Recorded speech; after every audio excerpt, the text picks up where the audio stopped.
Now, here's Chris. Good morning, Great Britain. Good morning, everybody. Welcome to the Chris Moyles Show.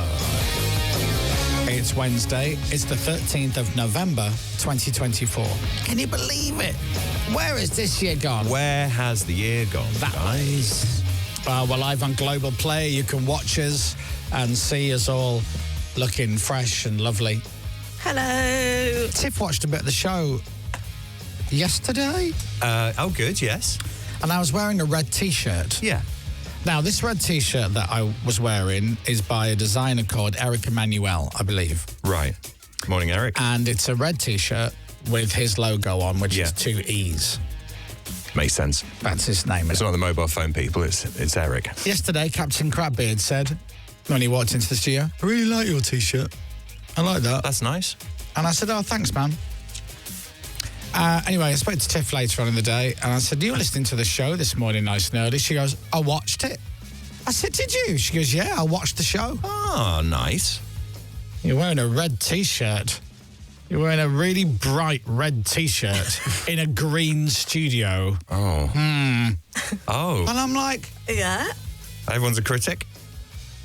But here's the thing. When she was telling me this, I was still wearing the T-shirt. You were wearing like a red T-shirt. I'm like, I am wearing a red T-shirt. In that studio, though, it's all green. And I'm like, okay. Okay. Is she not a fan of the T-shirt? Or was he just commenting on it was a red T-shirt?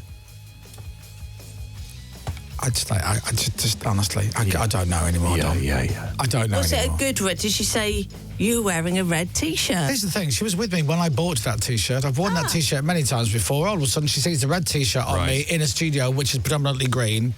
And she's like, wearing a red T-shirt in a green studio. Right, like, I see. Good God. Was it you're wearing a red T-shirt in the style when you come downstairs and she looks at you and she says, no. Get that off. No, it wasn't that severe. I just say it's a nice T-shirt. I've got to be very careful. I'm on thin ice at the moment with this particular subject. Oh, okay. Are you? Okay. Yeah. Shall we skirt around it? Well, no, but it's just, it's just, you know, we had a row about something like this recently, right? About a red T-shirt? No, not about the red T-shirt. It's green tracksuit. But anyway, it doesn't matter. Yeah. Good. But green tracksuit. And then literally a few days later, she goes, you're wearing a red T-shirt in a green studio. She can't help herself. Right. It's like she's got fashion Tourette's. You're wearing God knows what she'd do if I walked downstairs in a pair of Crocs and socks. Yeah. Oh, now. She'd probably kick me out. Yeah. Just try it. Go back to your bloody mothers and don't come back till you've realised how to wear Crocs. It's worth trying it just once, isn't it? See what the reaction is. No, it's not, John. Okay. No, it's not. Morning, Tiff. Are you going to wear your green tracksuit in at some point? Oh, don't. I don't know. I don't think so. No, it's not for leaving the house. Because her words, not mine. Robert Briggs next door, he wears tracksuits and like matching tops all the time, and he looks great. Really cool. Yeah, but you know, is this a new purchase? Yeah, I bought a green. It's not a tracksuit. It's a jumper. And see, the thing is, what do I do? It's not technically a green tracksuit. Yeah. So if I say green tracksuit, you get the gist of what it looks like. But if I say it's not a tracksuit, it's a green jumper with a pair of green like sweatpants. Yeah. All of a sudden, I think I start to sound a bit like Brian Clough. A bit like what? Do you know what I mean? If I was wearing the green tracksuit with a pair of red shorts, young man, I'd be Brian Clough. Catherine Ryan yesterday, she was wearing a yeah, and she looked great. Yeah. Do you look like you're going to go and play in Squid Game? What, in the green tracksuit? Yeah. No. That is a green tracksuit. That is, yeah. Fair, isn't it? Is it? Yeah, I think so. They zip up tops. Has it got a 3-digit number on? Yes. Okay. Yes. And when I woke up this morning, I looked at the big piggy bank and thought, whoa, well, that's going to be mine soon. Yeah. That'll be it. They're doing a second series of that, aren't they? They are. Oh, hurry up with Coming you. out soon. Is it? The trailer dropped. I don't think they were expecting it to be the massive hit that it was. Oh, do you remember when we did the Squid Game VR thing Oh, in it's London? amazing. Is that still going? That was, I hope so. That was so good. They've written to us asking if we want to try another one. Yes, 100%, Yes, we as do. long as it's not scary. Yeah. That was great. Is it zombies? I think it's zombies. No, thanks. I'll do Squid Games again. It was good. If you watch the TV show Squid Games, there is a VR immersive thing they have in London. Yeah, what's it called? And they have various different games you can play, but one of them is Squid Games. And good God, if you loved Squid Games on Netflix, you come down to do this VR thing. When you've got your headset on, and when it starts, oh my God, it's freaky. Sandbox, it was called, where we. That's it. Sandbox. Yeah, it was brilliant. So much fun. They've invited us to an exclusive preview of Deadwood Phobia, the newest and most terrifying instalment of the iconic zombie series. No thanks. And I'll tell you why, and I'll put my hands up because there was a bit in. I don't want to give too much away about the Squid Games one because you've got to go if you can go and do it. It is brilliant. It is brilliant. There's a bit where you're stood on a platform. Now you're not stood on a platform. You're in a room. On the floor. You walk into a room and nothing in that room changes. The floor doesn't move, the walls don't move, nothing changes. Yeah. You put your headset on and then you can be flying through the sky or on a roller coaster. You know how virtual reality headsets work. And in one of the scenes, I'm on a balcony. Yeah. Now, I'm not on a balcony. I'm stood in a room. Yeah. But I slowly bent down on my hands and knees and I'm feeling the floor for the edge of the balcony. There's no balcony! And there's a railing to the side in my virtual reality headset. And when I tried to go up off the floor, I reached out for the railing. It's weird. That isn't there. Yeah. It's just a man crawling around on a floor. Yep, so that's what I was doing. Now, you put me in one where it's really scary. I mean, there was a drop on the balcony and then it has a drop. Yeah. And I'm crawling on my hands and knees on a floor that doesn't move in real life with my headset on, looking over the edge of the balcony going, oh, I can't do it. Have you seen the famous Ronnie O'Sullivan clip where he's playing Oh, snooker? my God, is that me? Yeah. Oh, you found the video of it. I'm on my knees. Have you seen the Ronnie O'Sullivan clip where he's playing snooker with a VR headset? Yeah. And goes to put his leg up on the table and just falls over. Of course. It's so realistic. It's so realistic. Chaos. Doesn't that look like we're in the Capitol Dance Studio after it's been robbed? Yeah, doesn't it? It's the same colours. It's so bizarre. Do you remember, because in one of them, without giving too much away, the floor Yes. gives way and you Yes. fall. Yeah. And it makes it look like you're falling. Yeah. Even though you're not moving. I don't know if this is supposed to be a selling point. Hello, Sad. Oh, it's brilliant. It It was says, so good. Brilliant. Phobia blurs the lines between reality and VR, surrounding you in a 360-degree nightmare. Yeah, no thanks. No, I will go and I'll do another one, you know, picking flowers or something, having my nails done in VR. I'll do that. I think they have non-horror ones. But don't forget, I don't even play the zombie levels on Call of Duty because I don't like it. Oh, don't you? But then Walking Dead is one of your favourite TV It's shows. one of my favourite TV shows. And That's do you know what so freaks mad. me out after a decade of watching Walking Dead? What? There'll be a scene where some people are walking through the middle of a countryside or something, or an empty town, and there's a bit of dialogue going on. It might be a bit of a serious scene, and then you'll just hear in the background. Oh. I get nervous. Yeah. I'm sat on the sofa with a mug of tea, and I hear, which is an actor going, Yeah. and I get nervous. I'm quite a jumpy person. I don't think this one is for you, actually. There's a pirate ship one. We could do that. The Curse of Davy Jones. There you go. There you go. Yeah, Nice that's better. and easy. Can you do it first, please, and just tell me if I'll be scared? Fine. Get Is it like seasick. a walk the plank scene? Yeah. Oh, there will is be, that- definitely. I don't know. I'm There just must guessing. be. That'd be good. Oh, you watch. I would fall over.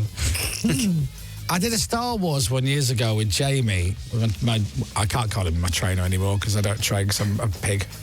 And there's a a bit trainer. where you stand on a platform and it rises up and you go to some spaceship, whatever it is. And the platform goes over like lava or fire or something. And as the platform is moving, there's nothing to hold on to. And I'm not moving in real life, but in the headset, I'm on a platform and it's moving. And I don't like heights. I reached out and I held on to Jamie in real life because I didn't want to lose my balance. Yeah. It's weird, wasn't isn't it? moving. It's so strange. That's virtual reality headsets. We've got one. We hardly We've use got ours. one. Yeah, they're great when you're in a room and you've got a proper immersive thing. Yeah. But like, It makes me feel a little bit unwell. Oh, there's a flight simulator. You're flying a World War II plane. Oh, you feel so sick after that. It's amazing, but you feel really sick. There's one which is one of the inbuilt programs. You can just lie on a beach and Yeah. a little crab or a little tortoise will come up and say hello to you. That's nice. And you can go onto Netflix and watch, and you're sat in the middle of a big cinema, Yeah. whatever film you want. That's quite cool. But you could just go and sit on your sofa and watch Netflix. There is that. That is true. You could do that, actually. Yeah. There's a good golf one. We could play that together. No, thanks. It's really fun. The golf one, did you say? Yeah. Yeah. One sec. Tell me more about this scary immersive one. I think I'd rather do that. You'd rather do zombies than... Yeah. Hey, I've got, what time is it? 6:41. I've got a few things I've got to tell you about. I never told you the story about, I never told you the story about me not being a proper man. Yes. She's just yet another example of what not a proper man I am. Yeah. I have always said it, I'm not a proper man. I don't do barbecues. I've no interest in doing a barbecue. I'll eat the barbecue. I don't want to do the barbecue. You do, Dom. I love a barbecue. You're a man. If you're a real man, then you go around to your friend's house because your friend's invited to the barbecue, and you immediately go straight to the barbecue, and you want to get involved, You stand next to the- and you're secretly waiting for the man of the house to be called over into the kitchen by his missus so you can take over the barbecue. No thanks. Yeah. Not a proper man. True. I don't like putting stuff together. I put together a barbecue once and it was lopsided. Oh, I'm with you on that. Flat pack is a nightmare. I put together a massive, it's like a shelving thing for the cats. It's like a scratch pad on one side, a little area where they can sit in the middle, and a little pad for playing with on the top. And I put it all together myself. And I was so proud of myself. And then Tiff went, are all those stickers meant to be on the things? And I basically built it backwards. Oh. Yeah. And it took 2 hours, and I thought, I can't be bothered to take it down. So it's got these stickers saying, piece number 1, piece number 2. Get a flat pack mic over. He will love it. I just can't do it. And I'm not interested. I've given up. I don't care. I don't need to be a proper man. That's fair. You just got to own it, I think, haven't you? I put it down to I'm trying to break stereotypes. That's it. Yeah. Real men have manicures. Embracing your feminine side. I love a flat pack. Do you? Yeah, I love a flat pack. Do you? Yeah. Even when it's involving Allen keys. Oh, especially Alan. Do you get angry? I don't like the Allen. No, never. I love it. It's nice. You take Really? your time over it, spread it all out, count all the bits. I put a huge mirror up the other day with a drill. On the ceiling. Drilled into the into the wall. That'd smash the mirror, wouldn't it? Not on the ceiling, no. Have you got a mirror in your bedroom on the ceiling? No. How big is it? Is it the whole ceiling, or is it just It was in the lounge. I put a big mirror up in the on the ceiling? No. Really would. We just on the lie back normal there wall. and just, wow, God. So when you're lying on the sofa watching telly, you can wave at yourself. It's just on the wall. Right. You know, I thought I'd go boring and regular. Right, okay. You know. What a square. See, yes. Sorry, Tom. No water beds and mirrors for us. I've never been on a waterbed, have you? Ever? Yeah. Have you? My friend's dad had one. Kevin, his dad, yeah. Sounds dangerous, Did doesn't he? it? Kevin's dad had a waterbed? Yeah. Did he? Yeah. Well, we didn't do anything on it. We just had a go on it. What, you and Kevin's Like, dad? I mean, which one was it? You either didn't do something on it, or you had a go on it. And also, no one suggested you did, but you just said very quickly that you didn't. But Was Kevin's dad on it at the time? Kevin's dad was out of He town. was going, whoa! He's got a pair of oars on the other side with a canoe. It was one of those bedrooms, you know what I mean? You know, No. slightly darker. You know, kind of. No. Were they sex people, Lynn? Maybe been 6 people. Waterbed. Anyway. Very dark. It was one of those bedrooms, Tom. Yeah, You know what I mean? No. No. Back to you being a man. Was it a round bed? Pippa's just gone from, no, I didn't put a mirror on my bedroom ceiling, within 10 seconds to, Yeah. my friend's dad had a waterbed. I didn't do anything with him on it. It's like, all right, well, no one said anything. Just 1 second. Hold that thought, please. The time is 6:45 and you're listening to Radio X. Make sure you write it down in case anybody ever says, what radio station do you listen to in the morning? You can write it down, and please do, because we're so shy of our bonus now. We do need the listening figures to go back up. So tell anybody that asks that you listen every morning to Radio X. Thank you. And the time is 6:45, 6:45. Let's go back in time with a little bit of rock and roll. Now, if you know this song, you know it's a cracker. But if you don't know it, let me introduce you. I Don't Like Mondays sang the Boonsound Rats, but this, I think, is even better. Bob Geldof singing Rat Trap. There was a lot of rocking going on that night. Cruising time for the young bright lights. There you go. Right. He's got a good voice. I don't think it's got bad language in it, but No, I didn't check it. Not Bob. He doesn't. He's not famous. Bob for swearing, Geldof. is he? No, Not at all. he doesn't swear. New. Hello, Bob Geldof. I think we're interviewing him. I hope so. 40 years of Do They Know It's Christmas this year. 40 years. Incredible. 40. And him and Midge have not taken a penny off that song. No. I mean, Although Midge was crossing his fingers when he told us that last time. No one. They don't take 1 pence. you know, like, do you remember he was still saying Band-Aid that as a charity, it's still going. Yeah. And it still does, because that song just brings in loads of money every year, and the royalties of Live Aid and whatnot. It's brilliant. Such a great thing.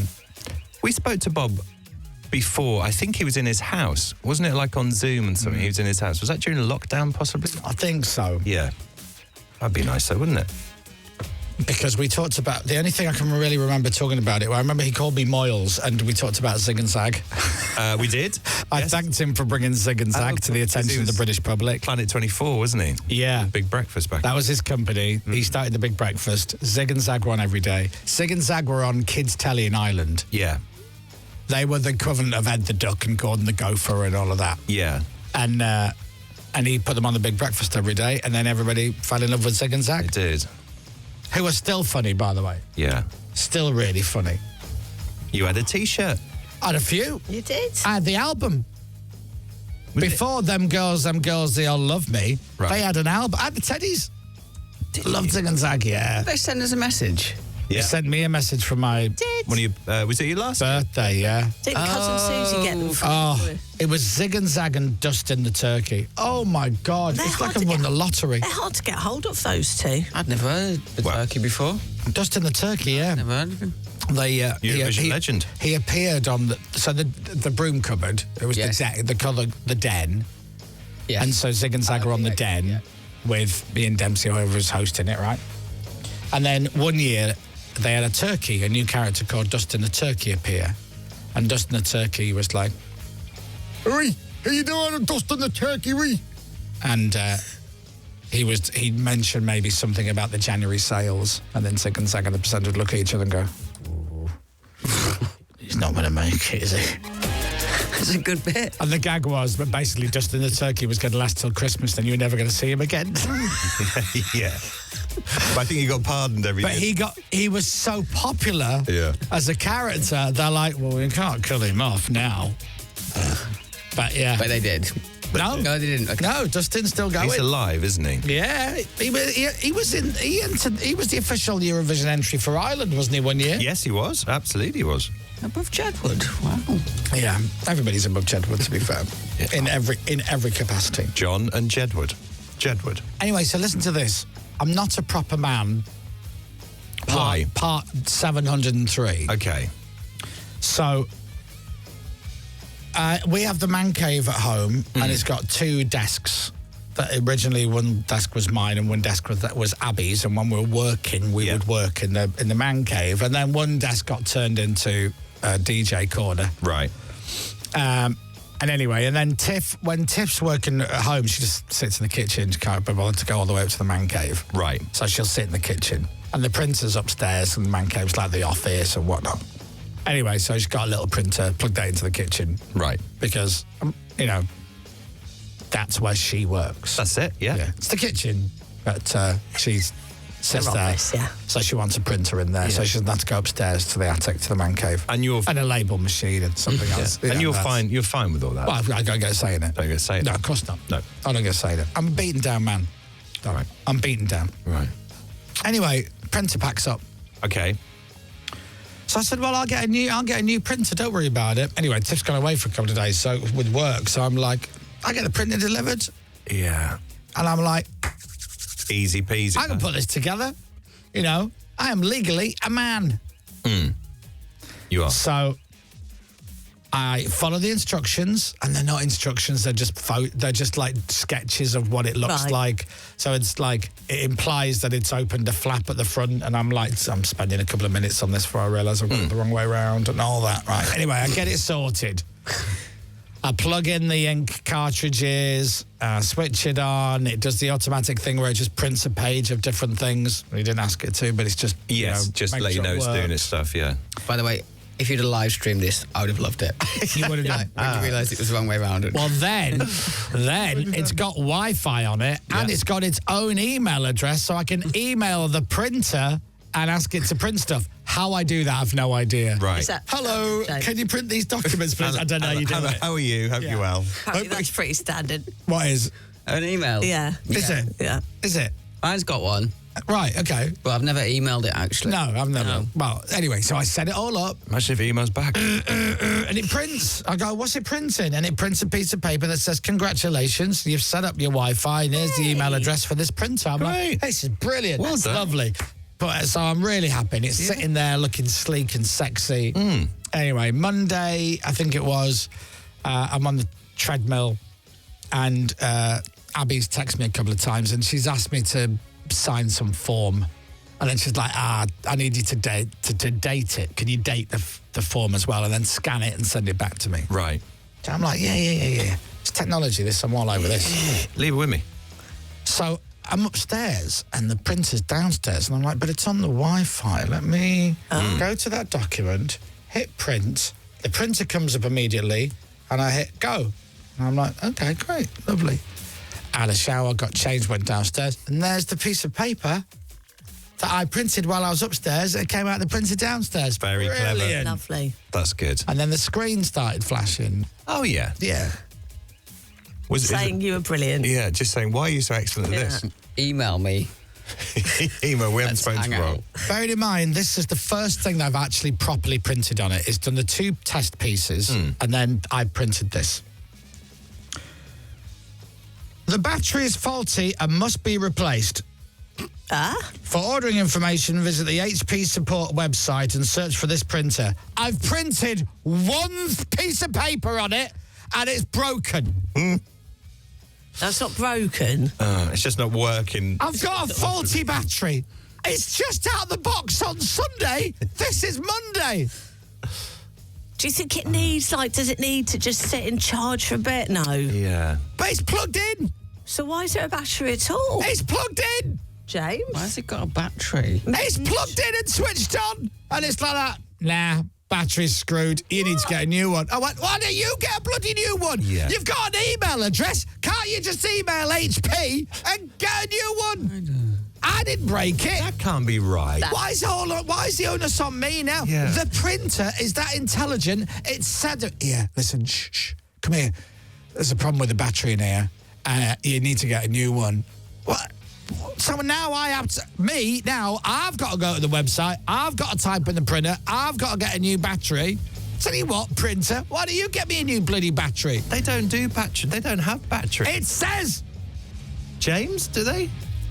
I've just Googled it. the battery is faulty and must be replaced. It says Powers the 40. chip. What? Powers the chip.